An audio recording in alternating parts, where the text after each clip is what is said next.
Lovely jubbly. 6-2 against Celtic with some brilliant attacking football. I'll talk about the defending in a minute. I'll just shelve it because I don't want to be too negative. I do think it's a talking point. Definitely after that performance, there are a few issues in there, and Celtic caused us a few issues early on, and obviously they got their goal when Manu Lanzini got pinched. With Manu, I thought that was probably the only element of the game where he got caught out. And it's the only element where I think he can get caught out from other teams, pressing high, being physical, and nabbing the ball off him. But to be honest, I thought that the role that he's playing at West Ham at the minute, stepping into midfield, committing men, passing it off, playing it off, and keeping the ball, he's a fantastic player even so. Now, that was my roundup on the first goal. We'll shelve it. Great finish from McGregor for Celtic. West Ham get back into the game, obviously through Mikel Antonio, I want to say. It was a great finish from him, if I'm honest. I think the way that he's taken it around the keeper, I actually think that, yes, Bergkass is an awful keeper, and the second goal was essentially like having a bit of a free hit. But a couple of times he'd come out really quick at Mikel Antonio, and it was frustrating because he had a chance where he'd hit it straight at the keeper. Bowen's had a chance getting that role where he's just going in beyond. We saw him as a secondary striker or even a primary striker in that second half, and he's come flying out. So Mickey's clearly read the situation, taking it round two and slotted it in. That really impressed me from an Antonio standpoint, because sometimes you feel that, yes, he's fantastic in open play and what he does for the team and how he can commit bodies towards him from defences, but just that little bit of composure, even when you have got a whole area of the goalkeeper's right-hand side to hit for the second goal. We'll talk about the second because it was good defending from Issa Diop. He read the situation very well. The way that we transitioned incredibly effectively. The pass from Pablo Fornals, the weight of the pass from Pablo Fornals. And I'm really excited about this season with him, Benrahma and Bowen, because it seems like there's something going on between all three of them in terms of their build-up play and getting in beyond. And then Mickey's obviously got a very easy finish. I think Celtic threatened at times, and defensively, they cause us problems. Their wide attacking midfielders were always cutting in on Creswell and Fredericks. They weren't quite reading the situation. They were a bit hesitant to go and commit. That is a little bit of a concern going into a season. Obviously, Soufal will play ahead of Fredericks, but Creswell in particular, we know he has a little problem with pacey wingers at him or direct wingers, and I think teams may look at that and think, if we can get a player that's willing to cut inside and also take him on the outside, can he deal with it enough? Are we going to cause him problems? And, at the end of the day, they had a couple of chances. Their build-up play, Celtic, for a small period of the game was impressive. I thought Sorrow at times, his passing range was decent. I actually think Edouard didn't really do enough for them, but just that threat of what he could do gave Dawson and Diop something to think about.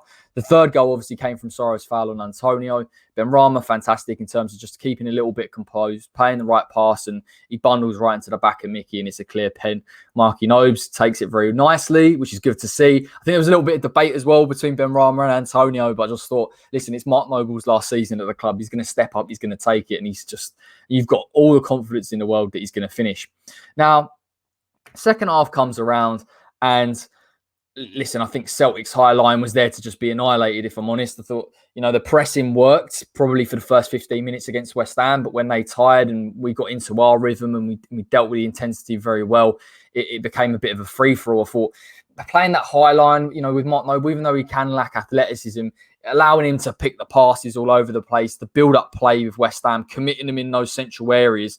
And the minute we beat one of their midfielders or their centre-back, there was always runners in beyond. And to that end, I do want to talk about Saïd Benrahma, because first half, there were a couple of occasions where I felt he could have made a better pass and a better decision. But the best thing about his play that I can see from this preseason so far is the movement in beyond, what he's doing off the ball to affect things by making himself a threat. And that's where Celtic, and that's particularly where West Ham took a massive advantage of Celtic's high line. And it's obviously where the goal comes from.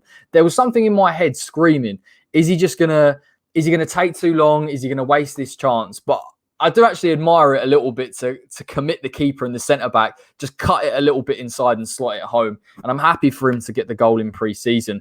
The fifth, unbelievable. I think it's really decent build-up play again from Ben Johnson down that right-hand side. The Benrahma flick is fantastic. And I think Jared, saw it last season at times where I think he actually benefits from the ball being slightly deeper and for him to run onto it or latch on and flick it on. And it's a really accomplished finish. It's not easy. It's right in the side corner of the goal. And the Celtic goalkeeper has got absolutely no chance. And to be honest, like a flex, it's a good finish for him. It's ironic he comes back to Celtic Park and slots it, and I'm happy for him because, you know, from the little spells that I've seen him in, I felt that maybe he needs a bit more end product. But to get a goal like that gets your confidence up, and his willingness as well to take on the Celtic high line was important and really good to see. So I think from that end, it's a brilliant attacking display. I can't really argue against any of it. I thought in terms of West Ham's build-up in possession, it's getting better. It's improving. The swiftness, our ability to keep the ball. There was going to be a little bit of a risk always with Manu Lanzini playing a little bit higher up and Nobes being the defensive midfielder as that kind of advanced double pivot that became a bit of a single pivot. But to be honest, I enjoyed it. The only concern would be defensively. I thought first 15 minutes we struggled with the press. It could be to do with the intensity. I think we've got to take into account that Celtic have played a number of games before West Ham, and there was a little bit of an adjustment period. The threat from a few of their strikers, Edouard, again, even though he wasn't making enough movement in behind, it seemed to cause us issues. And the fullbacks, like I said earlier, was a big concern for me in terms of stepping off them at times, being hesitant. And I think we've got to veer away. And as much as, you know, this side works hard in those wide attacking midfield areas to get back and protect, and we saw Fornals probably 20 minutes, 25 minutes into that first half, get back on that left-hand side for Crest because he was struggling with the movement and the pace. That would be my only concern. I think it will change a little bit when Dek comes back in and Souček, and you've got players that work hard to protect those areas and make it simpler for the fullbacks. But, you know, it is a pre-season game. It was a good test in terms of where Celtic were at and where West Ham were at. And I do think the next couple of games are important. You look at Brentford, Premier League opposition will press us. At Atlanta, a high press side as well. So I think that's the type of test that we need. But we've obviously got to talk about Angelo and his injury, a hamstring.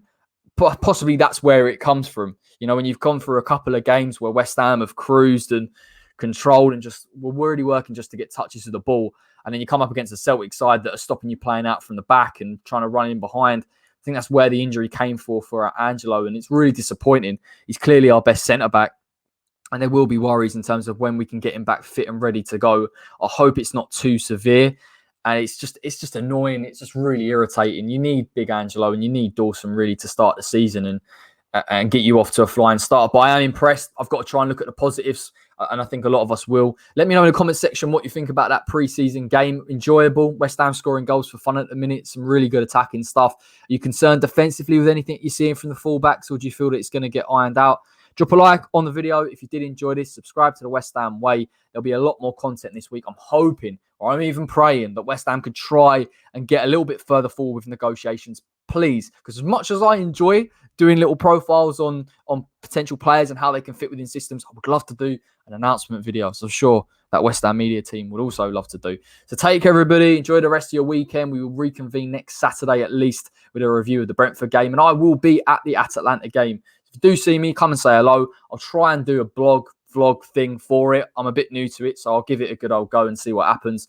Take care. Enjoy the rest of your weekend, and I'm sure I'll speak to you